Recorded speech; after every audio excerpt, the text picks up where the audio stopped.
This weekend, I have a sense of the harvest coming in after a long season of tending and planning and waiting.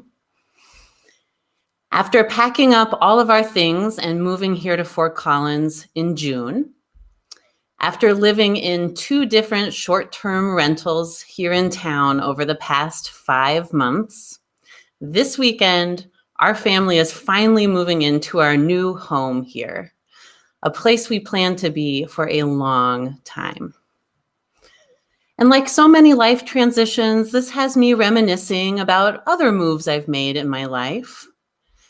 I've moved many times, but the move that I find that my unconscious is gravitating towards happened about 13 years ago when I packed up all my things into a Subaru Legacy station wagon to move from Chicago to Davis, California.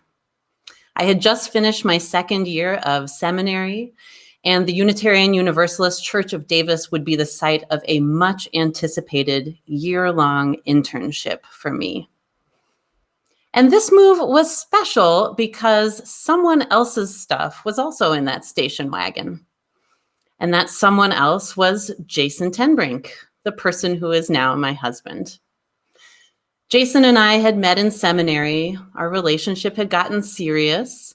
And instead of choosing to spend this internship year apart from each other, we decided to move to California together and share an apartment together for the first time. I was nervous about this big leap, and so I sought out the advice of our beloved seminary chaplain, Nan Hobart. And I knew that over the years, Nan had seen many relationships weather and not always survive the twists and the turns of the seminary journey. I knew that she would have some sage, indispensable advice that would put us on the fast track to relationship excellence. So, what was Nan's advice? Be kind to each other. That was it. Be kind to each other. Honestly, I was kind of disappointed. I thought I could have come up with that. But still, I did my best to hold this phrase close to my heart because I had so much respect for Nan, and I knew that she must have said it for a reason. Be kind to each other. And so from then on, we always just chose kindness, and we never experienced any conflict or difficulty. And that's the end of my sermon this morning. Okay, haha, not really. Being kind to each other sounds simple, but it is one of our greatest challenges as human beings. If it were not, the world's major religious traditions would not be so focused on the cultivation of kindness. In my relationships with the people that I care about the most, so setting aside for a moment everyone else in the world, with the people that I love the most, that I would give my life for, I continue to be astonished by the never-ending opportunities to be selfish, petty, judgmental, blaming, score-keeping, basically to be unkind. And I'm a person with a good heart. I'm empathic. I care deeply.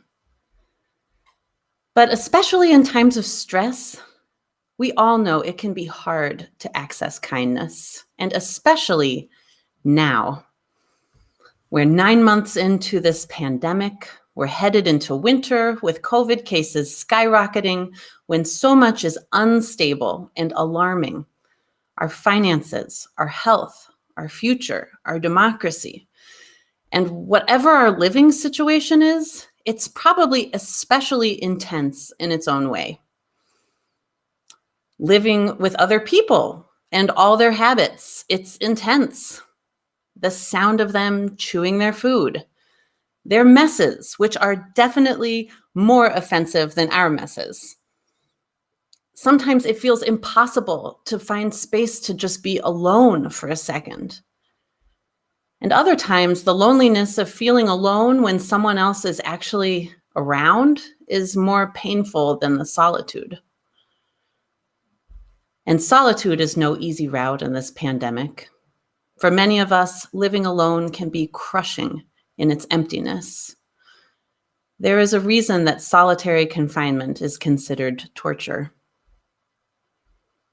There are those of us living with additional layers of difficulty, those of us watching the bills pile up with no idea how they'll get paid, those of us living with someone abusive, those of us living with an addiction that sucks all the air out of the room with its demands, those of us living with our own mental illness reality or living with someone else's mental illness reality, those of us experiencing the relentlessness and the isolation of caregiving in these times.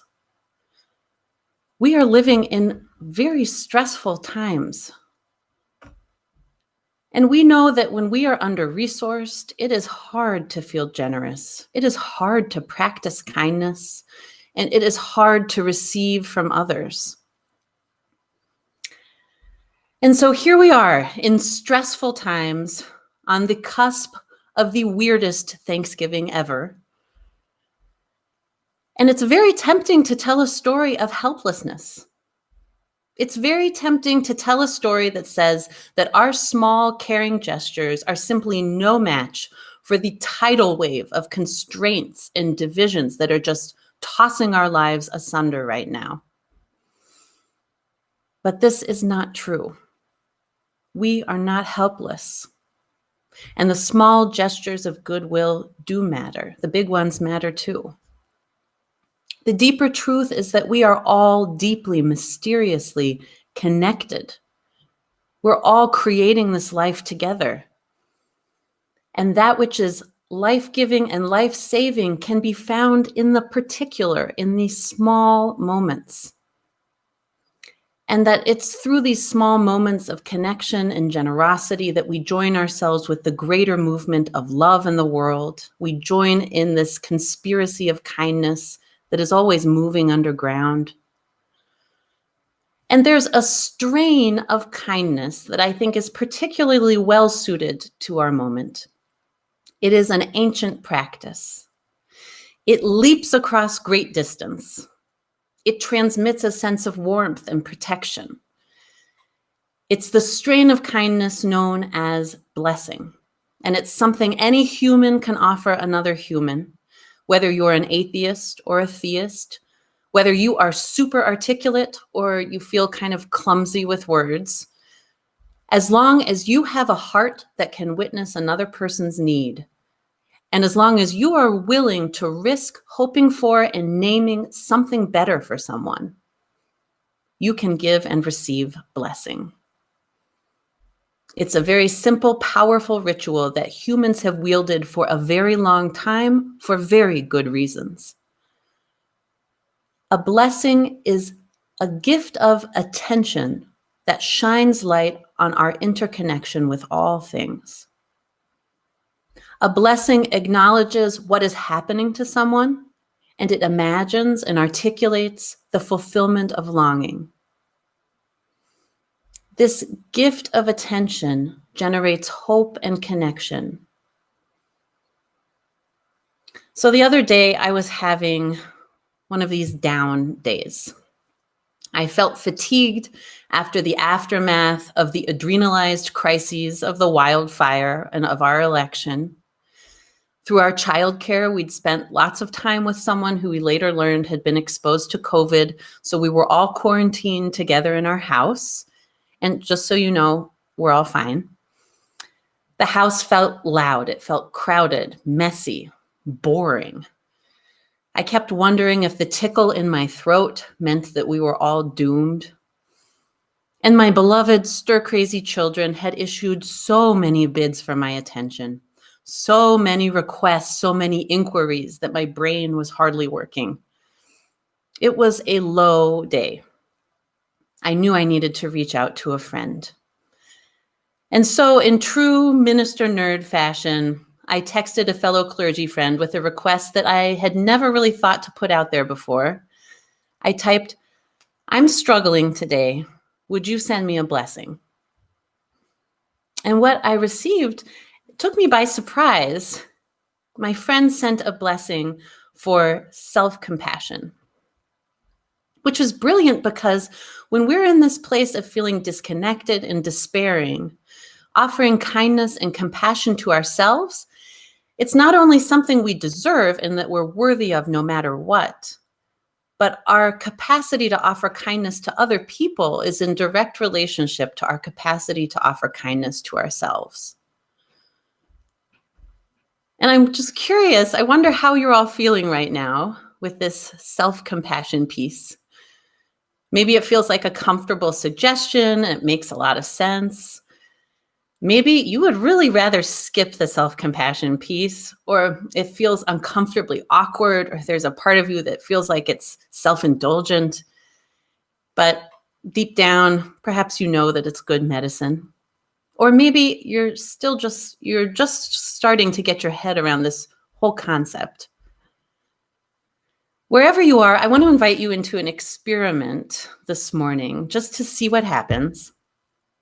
This self-compassion experiment is a meditation adapted from the work of Dr. Kristen Neff, who is a scholar and a researcher on the topic of self-compassion. And I offer this in the hope that it can help us remember that when we're feeling stuck, when we're feeling brittle, when we can only see the world through a lens of scarcity, in other words, when we're most in need of a blessing, that we have the capacity to offer blessing to ourselves.